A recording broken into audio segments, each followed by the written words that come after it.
Eurovision butt fever is really getting to a height right now, and I'm now joined by Martin Green. And Martin Green, it's 4 days until the first Eurovision live show. Every artist has rehearsed. There's hundreds of crews and volunteers working really hard for the last couple of weeks. Have you had a moment yet to just sit back, watch, and enjoy things yet?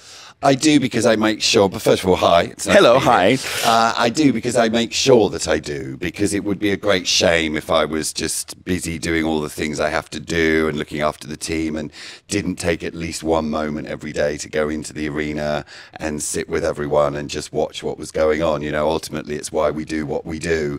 And it's something I say to the whole team is just make sure once a day you give yourself 15 minutes, half an hour to go into the room and remember what it's all about and see some rehearsals, and it's been great fun. What does it feel like when you because it's all been on paper for a lot of people over the last couple of months. What does that feel like when you're looking at it and you get to relax for a second and go, oh wow, this is what we're doing? Well, the best way I always describe it is, you know, I arrived about a week ago, and on my first day, you know, you make your first entry into the arena, and it always takes your breath away. It always reminds you why you do what you do. You know, I do this because I love these big shows and I love people coming together. And that first moment when on any show you walk in and you see the set built and operating, you just have this thrill, and you remember why you chose to work in this industry, you know. I think the Swiss have done such a great job. It feels at once calm and exciting. And just to see the performers grow in their confidence as they do their first and second rehearsals and we head in next week, that's always lovely to see. And the craftsmanship of getting it right and getting it precise, and the whole team they have behind them. So it's a really impressive thing to see. Nice. And to keep with the stats a little bit, it's been 260 days since you started in the role as new director of Eurovision. Well, I counted from the press release, so, that's why. Okay. It's a new role that was created for the contest as it keeps growing to new heights. But you came in while the train to Basel was already full steam ahead. What was that like? It was fine. I mean, you've got to remember, my role was created to look over the whole thing and run the whole thing. So and we have a great team under Martin Österdahl who runs that show. It's not my job to run that show. It's my job to support him. My job is very much to keep looking over the road, down the road, to see what's next and what we can do next. And of course, I feel incredibly privileged that I've seen this from both sides, because as you probably know, I ran the Liverpool show on behalf of the BBC. Here's a fun thing, because I was doing some research, and for some reason the Times, the newspaper at the time, called you the BBC's party planner. That's a phrase that's followed my whole career, actually. I remember when I got the job running the ceremonies of the London Olympics, the Evening Standard called me the mayor's party planner. Which, I mean, I'll take it. It's fine. I mean, you know, we put together great fun. But what's really nice is that with the brilliant SRG team here, I can look them in the eye and genuinely say, I know how you feel. Yeah. Because I have been through what they've been through, and that is a gift. And it gives me a good rounded feel for the whole thing. Yeah. After Liverpool, what was your idea of Eurovision then? Because you had an edition which was, again, an edition of many firsts, a co-host, different kinds of things happening. It was a first for Liverpool. But what was your idea of Eurovision after you'd finished the Liverpool edition? I was just in love with it even more. I mean, it's no secret I'm a lifelong fan. Yeah. When I got the job to do Liverpool, it was a dream come true. It was a bucket list thing. I said when I got this job, you ought to look at the press interviews I did afterwards, just in case I said never again. Well, that's something that happens a lot with Eurovision. Well, if you caught me in the week directly afterwards, I was so exhausted. But I just loved it even more. I love the fans. I love the community that gathers around it. I loved what Liverpool did with it, and how at home it felt in Liverpool.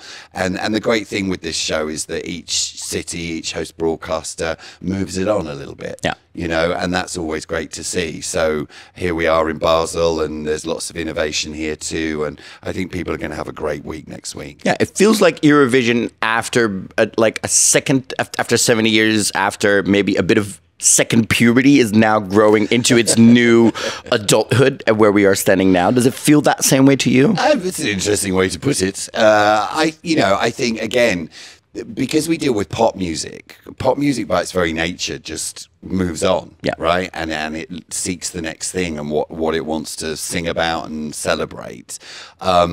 But you're right, you know, the 70th edition is looming next year, and that's going to be a real moment to take a moment to look back, but also mostly I hope to look forward and see what the next 70 years bring. So the context of this one is really interesting. Yeah, and of course, the last couple of years, as I said, has felt a bit like puberty. There's been some ups, some downs, some changes, some rediscovering what the contest may be in, I think, the last 10 years. I think that's fair enough to say. You know, like anyone through their age, they go through, you know, easy years and slightly more difficult years, and it makes you look at yourself and say, have we got everything right, and how is the world changing around us, and how do we react to that, but also how do we try and stay ahead of it? Because I think one of the things Eurovision's done technically and presentationally is lead the way when it comes to major global events. You know, we are the biggest music TV show in the world, and that's a privilege, and so we can try new things out.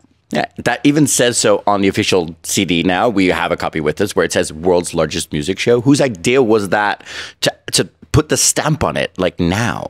Well, I don't know, somebody in marketing, I'm sure, at Universal, but, you know, why not celebrate it, right? Yeah. Why not celebrate the fact that, you know, 160 million people watch this show, and, you know, hundreds of millions through digital. And what I really love is that so many of our audiences are young. And they join us young, and you know, this year we're on Roblox this year. I know, I have to start figuring out how to play it. Isn't that interesting that a whole new generation of people can discover us in another way on the biggest kids game? Don't ask me how to play it. It's not for me. It's not made for me. No. But I love it that we're in that space now. It's nice. It's nice to be innovating. And speaking of innovating, last year for the Eurovision was a bit of a stormy year, but after that came an independent review. When you started this job that you're in now, what surprised you the most about that independent review? What stood out to you when you first read it with the eyes of the job you have now? I think it was so thorough. I think that, you know, if you're going to do something, do it properly. It was incredibly thorough. It was incredibly detailed. Everybody had been consulted and asked for their opinions, and it was a great way to say, look, you know, the world moves on. We have to move on too. We also have to admit when we can do things better, and we need to change, and in some cases change fast. You know, when you're on an annual cycle, and that cycle every year is 9 months, if you're going to change things, you've only actually got a short window because you want to let all the delegations know. So it was an amazing piece of work on the team. It was great to pick it up and be implementing it. You know, and I think so far so good on that. We've seen the press releases of everything that's changed. It's the no filming zones. It's a different type of rehearsal schedule. It's about artist welfare in a lot of ways. What has the feedback been over the last week now that artists and delegations are actually feeling it? The early feedback is really good. You know, change is always difficult to implement, particularly when people are used to certain things. But I have to give full credit to the delegations, to the media, to the crew and staff who have really embraced it. And certainly from when the delegations started to arrive last weekend, you could feel them negotiating it and then go, I get it now, and actually this is really great, you know, and because SRG have done it so well and so clearly, I'm in this blue carpet bit. This is a bit where I'm away from cameras. I'm really enjoying that, but I only have to move 1 meter in that direction and I can do what I want. And it seems to be working well. What I've also liked is because on first delegation rehearsals now, we just release photographs. Second one, you get more clips than the official 30-second clip. And there's a sense of more drama now, a more sort of slow release of what's coming. And we have the luxury of doing that because we rehearse so much. So it feels like we're using that more to build excitement and build drama and tease things. And I think that works well. Because we've been in the Eurovision bubble for the last 6 years. Rotterdam was our first one. And we have seen a change of when we first started, we got to see the full first and second rehearsals, and now that's changed. Also, that is, on one hand, to make artists, especially younger artists who have never been on such a huge stage, to even just feel out the space on a first rehearsal. what are sort of the reasons behind slowly building to that drama? Because I can also imagine it might have something to do with the decline of linear ratings and wanting to save more for the actual show. Or is that not? Actually, is that not a factor? Enough, you could say that's a reason, but it wasn't in our thinking. I mean, it's an interesting take on it, but that didn't drive it at all.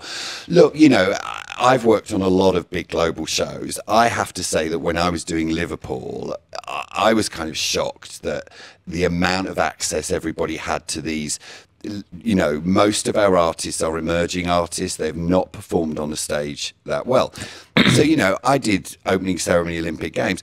The press don't get to see that show until it's dress rehearsal when we're in front of 80,000 people. And those 80,000 people, and this was the same with the Commonwealth opening ceremony I did, they are asked not to post or video anything they see in that dress rehearsal, and they don't. There is a great sense of community. So everyone gets to see it when it goes out live, you know, in our sense, the grand final. That's the first time. And that means that all our volunteers, all our performers get to rehearse in safety, get to have comfortable, and the moment they face the world is the moment they feel at their best. Yeah. And so then I'm looking at this and going, what? Their first delegation, the first time you step on that stage? Yeah, that was I agree with that one. Everybody's allowed to comment. I mean, that's just not on, frankly. It's not fair. And so actually really what we're just doing is aligning ourselves slightly with what goes on in other places. I accept that we live in a digital world now. There is this absolute demand for access, and a lot of that is good, but it's okay every now and then to resist it a bit and say, hang on a minute, let's think about the effect we're having on young people and performers. And I think right now the balance is right. Now, every year we sit down, review, we will listen to everyone. I'm sure we've got things wrong. I'm sure we've got things right. And then we'll take it forward into the future. Yeah, and because on the other side of that balance of this type of debate about rehearsals is also that something that's been very integral to the contest, I think, over the last, well, especially this millennium, is that building of buzz, that campaign that because it is a competition in that sense. It's different from the opening of the Olympics and that kind of stuff. And do you still think that by releasing less, that there's still a chance for, say, for example, not the big favorites right now that everyone's currently discussing, to still build that buzz when there's less like footage? Because that's been part of the release sort of schedule for a lot of delegations. So, because don't forget, it's not some sort of blanket ban, right? We've just said, if you take delegation one, we've just said you can't put out the performance, the 3-minute whatever, you know. Go for your life everywhere else. And what it's actually making people do is be more creative, right? They're doing really interesting content. They're doing really fun content. What I've particularly seen this year, which I think is great, is more of our performers doing content with each other. Yeah.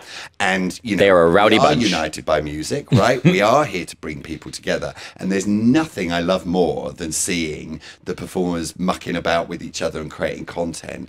So I think, you know, it just requires a more creative response, and you know, we're a creative exercise, so why not? Yeah, there is. We've seen the new rules also for us as press. There are some changes there as well. We don't get to record anything from the first dress rehearsal, etc. When we go to a live show, we're not allowed to do anything with intervals and stuff like that. Yeah. Do you understand the concern from a lot of media that it feels like Eurovision.tv and the EBU want to become the sole storyteller on it, and that it's kind of like taking back a lot of the access that for other people to tell stories around Eurovision? Yeah, I mean, the fact we're doing dress rehearsal completely behind closed doors applies to us as well. Yep. So you're not going to go and see a lot of stuff on us. So that's just completely not true. Okay. Right? Again, you know, you rehearse a show. Yeah. I'm not pointing a camera at you as you muck things up and get your timing wrong and fluff your words and putting out and going on, you know. So it's the first dress rehearsal. It's the first time they run the whole show. Yeah. So hopefully the performers have gained a little bit of confidence. But also, you know, there's hundreds of fantastic crew.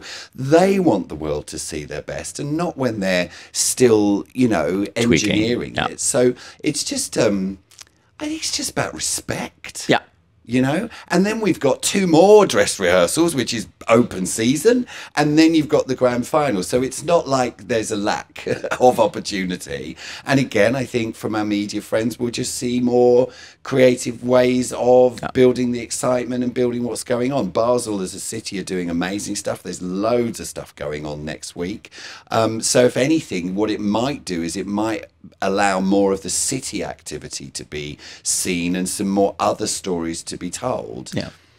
And I'm wondering, something that I picked up as a very small detail is that now the EBU communicates itself as coordinating the contest, where in previous years below in the website it said organized by. Where do you see the balance of what the EBU does now for the contest? Because that feels like a change in mentality. Yeah, it might just be semantics, that, because there's no big main shift. Look, what our job as the core EBU team is to build and grow and protect the brand. Yeah. Right, you know, we're the ultimate holders on it on behalf of our members. We give it to a different host broadcaster in a different city every year. So our job is to make sure that the brand, the ethos is being respected, that we're passing over knowledge, we're enabling, we're encouraging innovation, but we can maintain obviously a coherence to the thing as we go forward and you know, where we want to be, and that relationship seems to work very well. It is ultimately a co-production, a co-production between 37 public broadcasters, a co-production between the EBU and the host broadcaster. And I think what we're getting better at is sitting down with those cities and host broadcasters once they've elected to stage the show and being clear about, look, what do you do? What do we do? Let's not double up. Let's not waste money. And let's go forward together. And how do you balance in your new role the kind of the balance between guarding and organizing, doing the Eurovision Song Contest, but also being kind of this vessel for all those members of the EBU? Because it is a situation where we see in a lot of things where you react to things that are happening around the contest now, where you constantly emphasize we're led by our members. How do you balance those two things? It's not a difficult thing. You know, we have and always been have been a membership organization. I think they're great, you know, that we can get, you know, ultimately we've got 56 members. I know. Public service broadcasting, really important in the world at the moment, largely seen as a source of the truth. And so we've got these great resources, great members, great ideas, and I'm really happy that we manage and take this forward on their behalf. And also, don't forget, it's not like I have to ask them every time I want to go to the toilet, right? We've got a great amount of trust. They can see what we're trying to do. We keep them informed, but they also are very happy for us to get on and do it. Yeah, of course, one of the things that is part of that EBU structure is the reference group. Yeah. We're seeing a new reference group come in right after this contest, including 4 women, which I think, especially even still in broadcasting world, is a very good thing to see that being elected.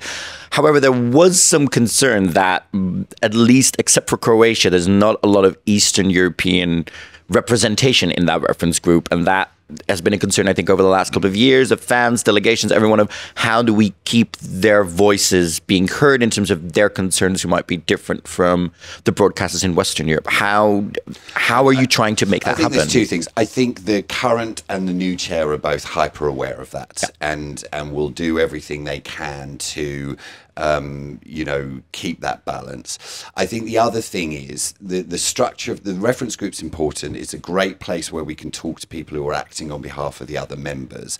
But what modern technology allows us to do is to consult the members at a touch of a button now. Nice. You know, it's a structure that came up many years ago. It's very good. But if we really want to ask all the members what they think about something, it's 1 email away now. And we've done that several times over the past year, and we'll continue to do it.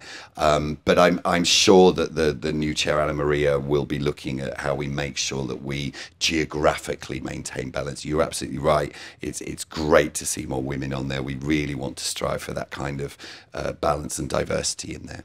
Now that you've been in this role, what do you think is the biggest challenge for those Eastern European countries who have a multitude of reasons why they're currently not in? We see that all the time. It can be budget, it can be support, it can be either also musical support. What do you think is the biggest kind of hurdle that you have to take to get them back into the contest? I think it's different for each one, right? One of the things we've absolutely been committed to over the past couple of years is looking at the affordability of it, and a lot of work I'm doing in the background hopefully will bear fruit in the coming months and years, so that we can continue to make sure it's value for money. We will never compromise the world-class production values that this show is, but I think there are things we can do to make it more effective and easier and keep those costs down. And then I think it's about talking to each member individually and saying, look, what are the barriers, if there are barriers, and can we do anything to support you there? Because obviously we will happily see as many members come back as wish to come. Yeah. And speaking of the growing pains we have this year, there's, always, you have the world's eyes on you. So there will always be people who will say things and do things. One of the things, of course, this year is a change in the flag parade. We, on the podcast last week, did a little bit of a deep dive into the legal aspect of it, where you can't legally, just due to very different types of international laws and kind of that kind of thing, you can't distinguish, for example, a rainbow flag from a flag from, for example, the Faroe Islands, in terms of on a legal basis is that as well. But I'm wondering, how do you personally feel that it stirred such a debate, especially within the LGBT community, that this is something they feel so strongly about, and that they feel that it's something that's, kind of being taken away from you? Well, hopefully I can reassure, really, is what I want to do. The first thing I want to say is Eurovision has and always will be a space that absolutely covets and feels a very precious relationship with this extraordinary, loyal and large community, of which I am part, I might say. Okay, that's good. And Eurovision has never needed a flag to show how inclusive and diverse it is, and anybody who doesn't think that hasn't seen the show for the last 20 years, right? I mean, we had a grinder sound in it last year. Come on now. Right. So, and long may that continue, right? But there was clearly a need for some clarity and balance. When you're gathering 37 public service broadcasters from 37 countries together, you need really clear black and white rules so that everyone is absolutely clear what they're doing. So let's, on official stages, have some clarity. Let's all gather just under our national flag, but outside of those spaces, go for your life, right? And so I've no doubt that the pride flag amongst many will be waving, loud and proud through the arena, through the city, all week next week, right? But I think giving that clarity, the moment you start making lists of flags you are allowed and not allowed, you are on a hiding to nothing, right? It is just part of mass global gatherings, right? But I don't want anyone to take it in any other way, that we just want it to be clear to our participants, but balanced everywhere else. And the love and the celebration of the LGBTQI community will continue, and is absolutely evident if you just walk out into the street now. Last year we saw, for example, Bambi Thug be very creative with how they represented two flags. They had a flag in their hand, but then their outfit was the trans flag colors. Will that be allowed in that, or is there policing of that as well, or not, or not at all? The thing is, I don't want to police it, right? No. We're a group of creatives who are coming together to show the world as it could be, rather than it is, right? And we have rules and we have codes and things like that. I never want to reach for them. No. I want to sit down with artists and say, look, let's have a conversation about this. Good. You can see what we're trying to do. I get that, by their very nature, artists want to play with the edges and push the button. That's their job, right? And that's fantastic. But come into this with the spirit we're asking you to come into it. Don't use it as a platform for anything else to say that for a few hours a year on a global stage, we can show the grown-ups that we can get on with each other, and you will not divide us. And you will not tell us who we can be and when we can be. And if we all come in with the spirit, that is an amazingly strong statement to send the world.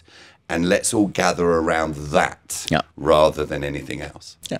Speaking of the music, I'm wondering, you are clearly in a role where we're not going to talk about this year's music and favorites and that kind of stuff, but I'm wondering, and if we look back on Liverpool, was there anything in there that would be in your playlist? Oh my God, loads. Like what? Yeah. The Austrian Edgar Allan Poe. Edgar Allan Poe. Tay and Selena. I bloody loved that. Oh my God. There was you see, I forget the countries. They went out in the semi-final. Were they Belgium or something? They were slightly Radioheady. A band that had lights behind them, and I loved that song, and I was really Southern Lights, Latvia. Latvia, excuse me. Yeah. Latvia, I thought that was fantastic. It was Lithuania, one of the two. Don't come for me. Australians in Liverpool, I loved that song. So yeah, I took quite a few. That's nice. I mean, obviously, we're in that room for weeks. Yeah. To them, so you can't help but really, basically, fall in love with every single song. But you're absolutely right. Of course, I like music as much as the next person. I have songs I love this year.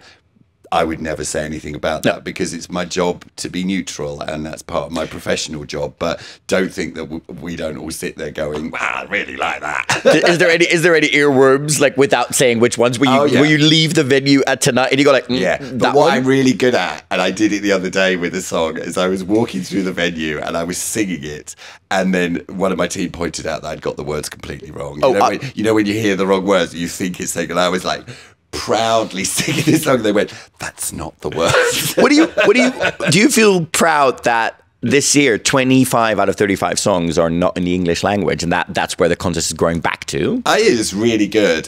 There's two. The other one I love is two songs reference Italy, and they're not from Italy. Nope. So that's United by Music. That's fine. Let's go. I mean, I think again, you ebb and flow, and in a way, that probably says a little bit about where the world is at the moment as well. We've also got songs, not from countries with French in or whatever. So I love that. Right? It's amazing. That's great. Yeah. And of course, we are a Dutch podcast. Of course, the last year's been a bit of a stormy roller coaster for us within Eurovision. But we saw back in November that Afrotros was very committed. We're very happy with what was discussed amongst delegations at that brainstorm weekend in Croatia and the new rules that have come out. They are committed. They're going into the reference group as well. How glad are you that Afrotros remained committed to the contest and after everything that happened, and that they're supportive? Yeah, as glad as I am for any other member as well. They had a right to have a lot to say, particularly after this year. They have been last year. They've been incredibly elegant about it. They've been forthright, but they've been listening as well. And it's been a great conversation, and long may it last. Actually, it's a great relationship both Eurovision has with Afrotros, that the EBU has with Afrotros, and any long-term relationship, you're going to have a bump every now and then. The question is, can we all get in a room and have a good conversation about it and figure things out? And that happened very quickly, and it's great to see it still thriving. Yeah, and there are still, of course, very amount of big of Dutch people who may feel a little hesitant about either us joining this year or wanting to watch this year, having last year in mind. What would you like to say to them? Because I think they may still be on the fence. There's a lot of people, we see it in polls every day in the Netherlands, that are still on the fence whether we should compete, whether we should watch next week. What would you like to say to the Dutch audience? Well, I think I'd say, trust us, come back, have a look, see what happens this year. I know you're going to enjoy it. It's going to be great to have you around. I think, again, the powerful statement of Eurovision to those who seek to divide us is to show how united we are, right? Yeah. If we too pursue narratives of division, then we are falling into a trap laid for us by those people who want to divide us, right? I honestly believe one of the most powerful acts for the world right now is to show that we can indeed get on with each other and sing together and love together. And I think that's a really powerful act. Nice. 2 questions before I let you go, because you're on a busy scheduled day. The first question is, of course, this week, everyone is damn talking about Celine Dion, but there's way more to be seen in those 3 shows. Without giving it fully away, because that's on Reto and Moritz, can you describe another highlight in these 3 shows to you that you'll be like, oh, I can't wait for people to see that? There's some good collaborations, which I think will be really fun and really interesting. But actually, I haven't seen them yet. It's very much Reto and Moritz.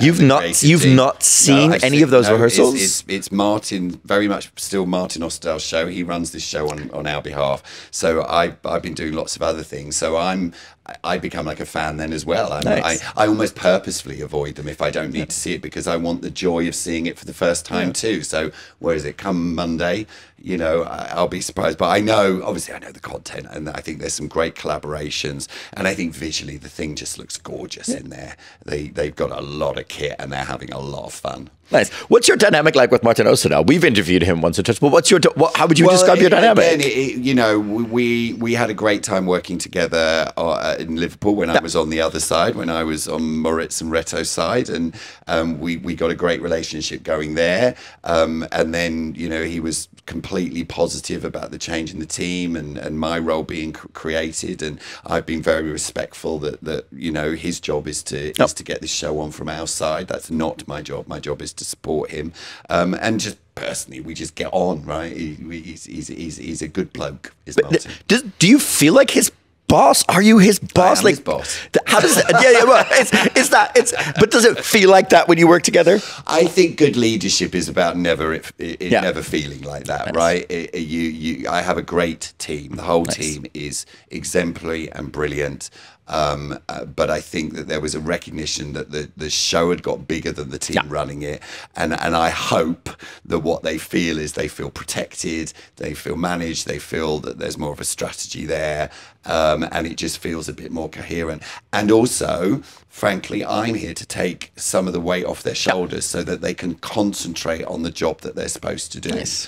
And again, you know, it feels good this year, and certainly the team are remarking that it feels good. Nice. Final question is, what do you do the Sunday after the grand final? What do you, as the director of the Eurovision Song Contest, do? But also, what do you, as Martin Green, do? What are both of those things? Oh, well, I remember after Liverpool, I've never been so tired in my whole life, and I woke up and I said to my husband, "Please take me home," because all I wanted to do was go home and see the cat.